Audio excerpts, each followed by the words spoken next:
Hey, it's Chris. Cyberpunk. Should you back it or shouldn't you back it, right? That's the question. Well over $4 million at the time of me filming this. Where is your money going? I'm going to break it down. What do you need to know? Is this right for you? What are the mechanics I'm concerned about? Where is the design currently? And why should you go one way or the other, right? Let's do it. Dive in a little bit deeper, trying to make it so that this is more of a consolidated source for you to be able to say, is this right for me? Since I first covered it, I like the fact that they updated the Board Game Geek entry, because now it is definitively being called a fast-paced, cooperative, tactically driven game set in the cyberpunk world, right? And so you have a 1 to 4 player cooperative situation where you are essentially real-time maneuvering round by round, turn by turn. And that's probably the biggest make it or break it for a lot of people. Now, you don't need to do that. I believe they've said you can, play it without a timer in that way. But realistically, right, the other game that is the most close or apt comparison to this is something like Project Elite, where you are timed in a pressure situation. This game is designed to create a pressure cooker of tactically based advantages, disadvantages, and on your feet thinking.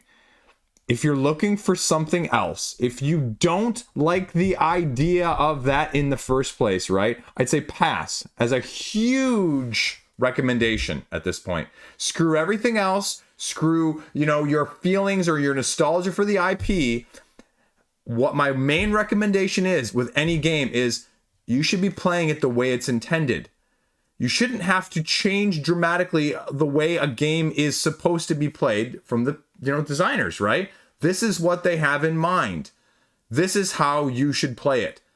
There's very few exceptions to that rule, because ultimately it also leads to disappointment, which kind of ties into another point I was going to save for later, but let's bring it up right now. Solo. With any of these games, this is a cooperative, right? I am a firm believer that every game does not need a solo mode. And so I think this twists the time pressure cooker that I was just talking about with just how you're going to be able to do that. Do you want the experience of the cooperative nature of this, the time pressure that only comes with multiple people making multiple decisions? Because it's harder to coordinate those things. If you're one person doing all the coordination for multiple characters, it gets a lot easier. And it's not truly what I think they're trying to bring with it. But I'd argue that when I see that in a game like this, it can be done. I have no doubts about that, right? There's a whole gameplay video dedicated to that. This was a cooperative game that they're tacking on a solo version of that plays somewhat similarly, slightly differently. And that's where I'm just kind of like, really? Okay, that's fine and all, but it just leaves me always with a little bit of hesitation, because if it's not designed for that player count optimally from the get-go, I just also feel like it's never going to be quite the same experience that they're shooting for, which is going to lead to disappointment if you're one of those people who's getting into it from that aspect. Now, that aside, let's talk gameplay mechanics, right? You have your individual character, their class, essentially, of what they're going to be offering. Unfortunately, most of the videos just talk about the differences in general, the aspects of the asymmetric cards that you're going to be gathering, crafting, and then subsequently layering on to craft further, to do more actions subsequent, and everything else to go along with that. But what is the breakdown of those? How different are they? I mean, per the symbology that's on a lot of those cards, they actually do look drastically different. The part that worries me is not, the core game. It's, a CMON exclusive effect, if you will, because when you go into the expansion side of things, I wasn't planning on talking about expansions, but let's go because it ties directly into this point. At the time of me filming this, there are 3 main expansions: the Trauma Team expansion, the Edge Runners expansion, Johnny Silverhand, and the NCPD expansion. Now, quick update here. 4th expansion announced, Phantom Liberty, going to give you basically more iconic characters from that storyline in Cyberpunk as a whole. And they're giving just more powered characters that are adding additional icons that aren't in any of the other content, it appears. But don't worry, they say you can mix and match. Now, this gives me Blood Rage vibes, right? Of exclusivity and unbalance, because they say that these guys are strong, some of the most powerful, and it's just going to throw that off from that side of things. So I just have concerns now when you're adding that as well. So you've got two essential things going on here: scenarios and characters. The trauma is a little bit of both. They give you scenarios that you're playing the trauma team as. You have a medvac, you've got a few different mechanics that are going along with it. You've got a few scenarios that are going to be on top of that you can integrate into a couple of the modes that we'll talk about later. The Edge Runners are purely just characters expansion. The Silverhand NCPD is a little bit of both as well. It's giving you the heroes, the good guys, as well as some additional bad guy mechanics there. And so the issue that I worry about is they make a highlight in description of these, because there are 4 main shards that you're going to be collecting as 4 different actions on your individual player boards that you're going to be slowly upgrading as you gather more shards down the track. It corresponds to the card that you play, gets more actions depending on which row you have completed of that particular color in the first place that matches. And so you will get multiple more actions to go along with that. These characters are basically using one color of the 4 of them heavily, not exclusively, but very heavily, they say. Is that going to be balanced?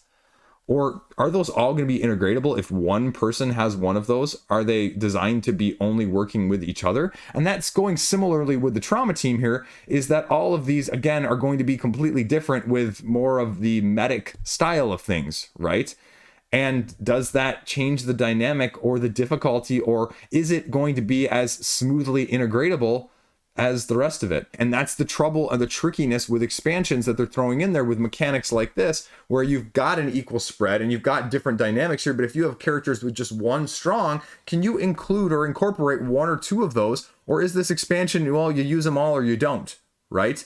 Because we've seen expansion content like that with, say, Marvel United, where one of these expansions just kind of only works by itself, or it really only goes against the bad guys that are in that specific expansion if you use those heroes, and vice versa.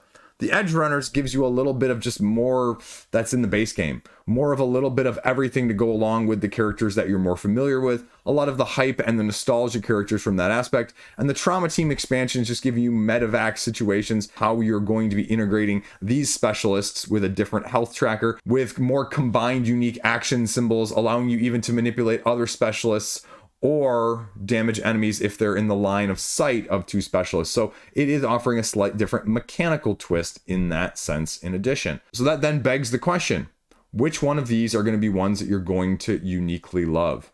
Or is it all the cool stuff in the expansions?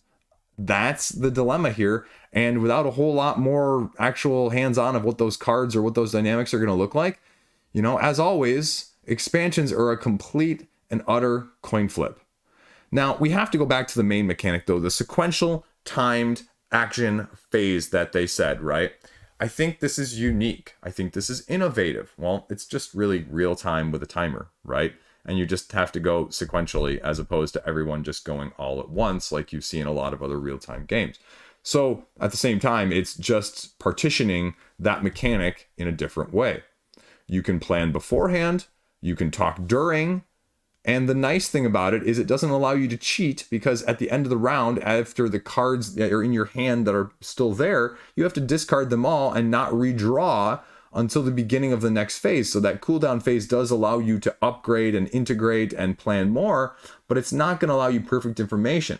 Is that going to drive you crazy, not knowing what cards you have coming on the top of your deck in order to play them, to plan out the next round? Because that ties in the next point is, you know, when I watch these gameplay videos, right, these are people that know the rules, that have the rules down smooth. You're going to be able to do that the first couple times, especially when it's time limited, round limited potentially as well, to do the objectives that you need in a particular part or all of a scenario. If you're not completely 100% flowing kosher with these rules and they're rolling off your tongue in terms of the combat and what you're rolling when and what the movement allocation is like and what triggers what and what actions are, you know, determined, and some of that could be very AP prone. Can you imagine having to look that up to pause the timer and how anticlimactic that could be? Or on the flip side of things, if you don't know the rules as well, is that going to work at all? Or if you have a discrepancy between one person knowing the rules better or not, is that actually going to be feasible? I would believe, or I would imagine, that this has been designed to prevent significant quarterbacking that is often the gripe and complaint of cooperative games in the first place. If you have such little time to do it, well, that's great. But if one of your players also has analysis paralysis, that's a big Achilles heel that's going to literally slow things down to a crawl and basically defeat the purpose of the mechanic in the first place. As it appears that there are 4 main, types of scenarios you'll be utilizing. What is the variety going to look like? How are they going to be incorporated? How different are they for 8 of these with, potentially partitioned, of each scenario having, 3 parts, which we'll talk about the other thing that concerns me with in a second here. But, you have the sabotage, rescue, connect, and elimination. Is it going to be variable enough? We don't know. You don't have a clue when you're given 8 different scenarios or 3 parts of 8 different scenarios or multi-parts of multiple scenarios to kind of say, okay, well, how samey, how grindy, how difficult, how timed, how many rounds, what is the actual aspect from a lot of those issues? And again, it's a big question mark because a lot of those details aren't fleshed out whatsoever, which kind of worries me. Which also kind of worries me because going along with that, and why I know that there's the 4 types, as I mentioned, is their Afterlife mode that they've mentioned. The Afterlife mode, which is essentially your mission or scenario generator, which sounds great on the surface. One, how many of you play Pandemic Legacy repeatedly over with your board that's unique and finalized at the end? Or My City, right? Those style of things. No one. Or how many times have you used any of those print and play generators from, those crowdfunding campaigns like Sunshine Cities? Never done it. You won't do it. You won't play it enough to utilize it. The other aspect is these scenarios are probably being fine-tuned in terms of difficulty in the first place, I would hope. But if you're just randomly cobbling together scenarios and objectives and then throwing in random story cards that they talk about with some of the expansion content and some of the essential, this is an event that may happen crazily that you don't see during the actual scenarios. That's a complete hit or miss potentially right there, because if it's just completely and utterly unbalanced, it's not going to be fun. It's going to be skewed one way or the other. How are you going to utilize that? I've seen no concrete details whatsoever for another mode that is great in the surface value of things, but almost I kind of worry that you're going to dedicate too many resources to it in order that it may take away some of the balancing of the core ones that are going to provide the most entertainment and should be the main crux of the game in the first place. Speaking of that, right now in the stretch goals at the time of me filming this, there are additional modes that are going to be offered. One of them is the Afterlife mode, which is giving you more story street cards, okay? The billboards, essentially. Then you have drones that are going to have 1 hit point that are going to be scurrying in and out that may just randomly decide to attack you. Security tokens, including turrets and cameras that will increase the difficulty. The Brendan mode, which is just a miniature you decide to put at the start of the round that will just spawn you extra equipment essentially for free, maybe, to make it easier, I guess. And then the Relic mode as well to give you additional ways of, crafting and getting cards additionally in that way. So, I just look at this and I go, it's trying to be all things to everybody all the time, right? All of these are modes to, make it more modular, to make it scalable, to make it, difficulty doing this way, apart from the amount of time that you can put on the timer. And I just go, how many of these, again, are you going to use, right? It reminds me of the first or the second Nemesis Awakened Realms sort of campaigns, when there were 2 or 3 or 4 other expansions between all of them, right? The Carnomorphs on the first expansion, right? And everyone was like, oh my gosh, those look like freaking Carnage from Marvel Comics and they look awesome and the mechanics that might go with them are so unique and creative. And then overwhelmingly the recommendation ever since that game has come out is, what's the best amount of content? Well, it's the base game and maybe some of the stretch goals, but everything else just adds too much. It makes it too complicated, too much errata, too much upkeep, too much, I'm not going to say fiddly, but it makes it too laborious for all of those different aspects that you're constantly trying to keep up with. I'm looking at this going turrets, cameras, billboards, drones, on top of the, guards and the doors and the interactions and the time. And again, just like so much stuff to manage, which then brings me back to the scenarios themselves. I haven't really seen this addressed. I sort of heard it maybe alluded to in one of the gameplay videos from Go On Board, where they said, you are going to have your shards reset between missions. I was like, what? What? Not between the individual scenarios, right? Like with the scenario that they're doing, they do like 3.1 and then 3.2 and then 3.3. But I believe that those shards, the ones that you're going to be upgrading and making stronger to make your cards stronger as you're going, it sounds like those reset. And so part of me really wants progression, right? Between the actual scenarios. A sense of achievement, a sense of accomplishment. I don't really get that from any of these things so far significantly. What is the overarching connection apart from a story? What is the overarching improvement that I'm going to see? And there's nothing on the page that tells me or that gives me any significant value from that standpoint.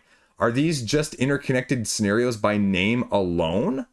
That's not really what I want out of this. I mean, the whole point of this is you get stronger, you get better, you get faster, you get smarter. The scaling between these missions, again, then isn't necessarily going to be more. And is that what you're looking for? Are you looking for anything along those lines? Because again, this is a game where if you lose, you lose. If one person gets knocked out, you die, no matter how many players you're playing with.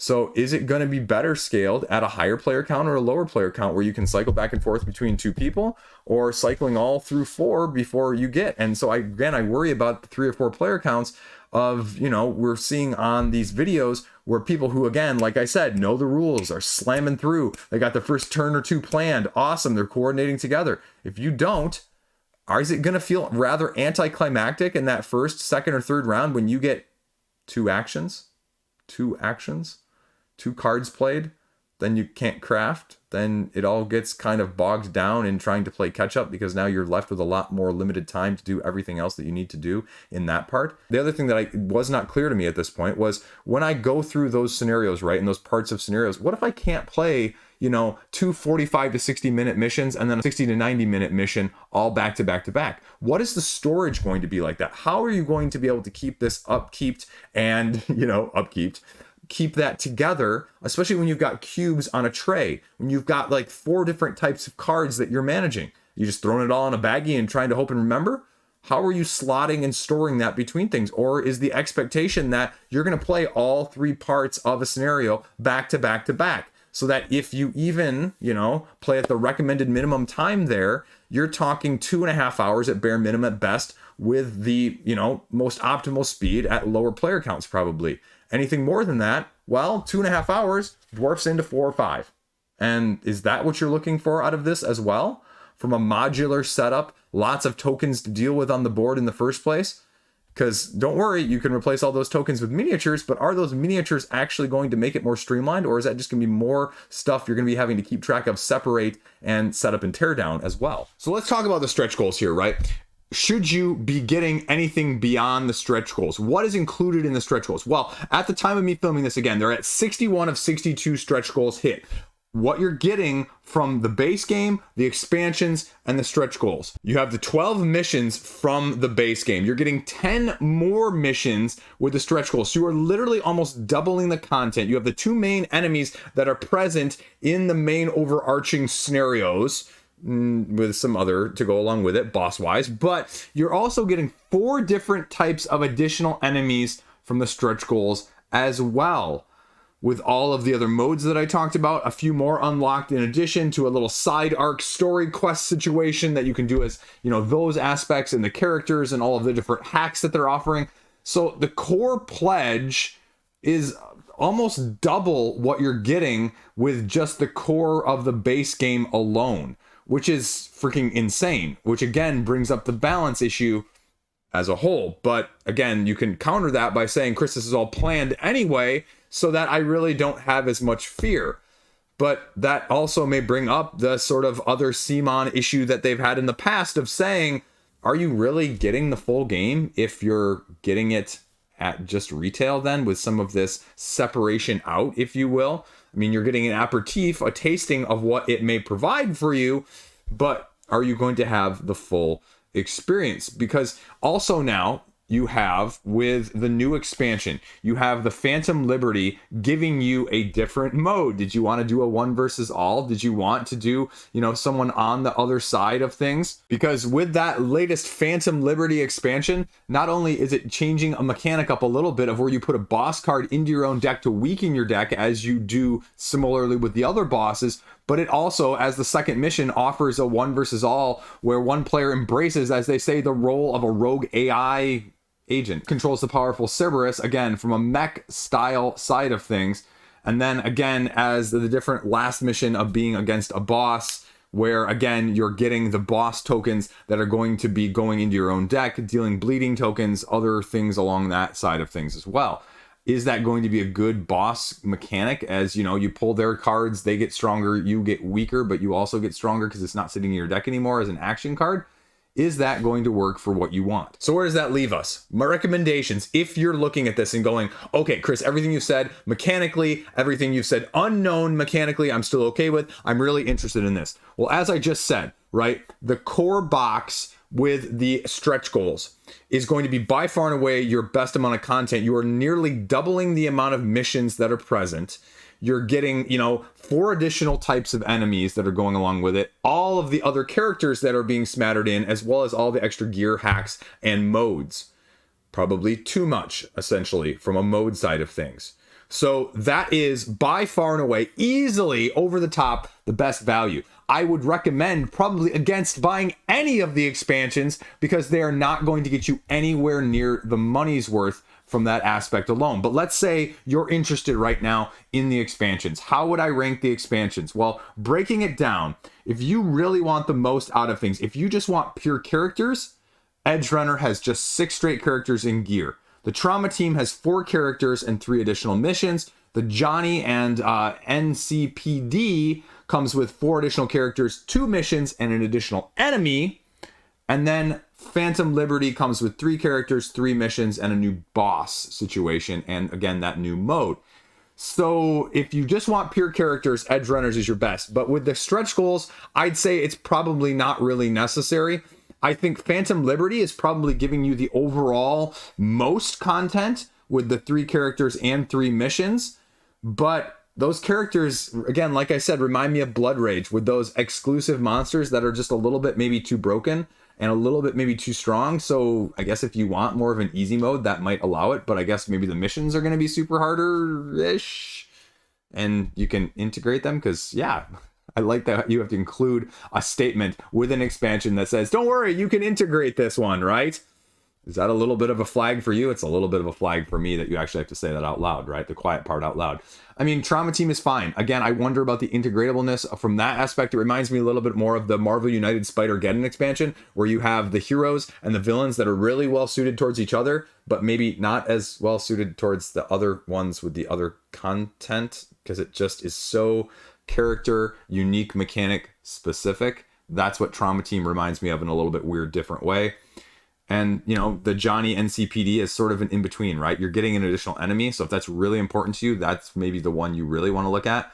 But it's probably more nostalgia if you want the characters more than anything else, because you are getting 2 missions, which isn't as good as Phantom Liberty or Trauma Team, but obviously edges out Edge Runners as well from that aspect. So again, there are my thoughts. Core Pledge and stretch goals, clearly above head and shoulders what you're getting, if you're getting anything else. And I'd say with the amount of content you're getting at that, just like you see almost on any of these large crowdfunding 7-digit campaigns as a whole, you should not buy into the expansion content unless you are an absolutely completionist. And that's always a bad thing on crowdfunding, because there's always going to be something else additionally to make you FOMO.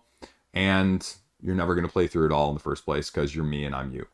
Been there, done that. So trying not to do that anymore. Anyway, there you go. Right? You like the lighting at the end of this video, right? Someone was playing around with the camera mode and got it to look a little bit better. So who dog? We're going to see where this goes. Anyway, thanks for watching. If you like this, subscribe and stay classy and have a great freaking fantastic day. Let me know down in the comment section what you think and where your head's at. Peace out.